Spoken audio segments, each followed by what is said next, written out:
ত্রাউরির উত্থানকে বুঝতে হলে প্রথমে জানতে হবে বুর্কিনা ফাসোর রাজনৈতিক প্রেক্ষাপট।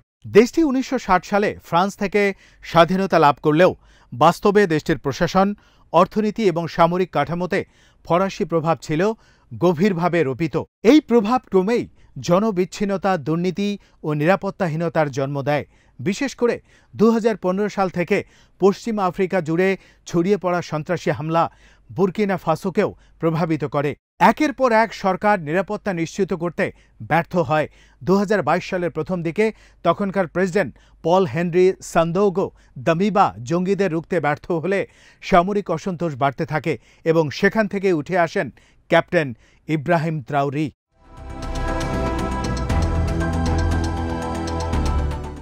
বুর্কিনা ফাসোর ৩৭ বছর বয়সী ক্যারিসম্যাটিক সামরিক শাসক ক্যাপ্টেন ইব্রাহিম ত্রাউরিকে ঘিরে আফ্রিকার রাজনীতিতে এক নতুন আলোড়ন সৃষ্টি হয়েছে।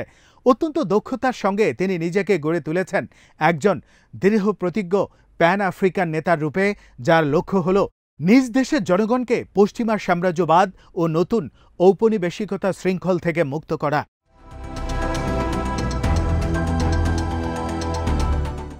ত্রাউরির এই বার্তা কেবল বুর্কিনা ফাসোতেই নয়, বরং সমগ্র আফ্রিকা মহাদেশ এবং আফ্রিকার বাইরেও ব্যাপক সাড়া ফেলেছে।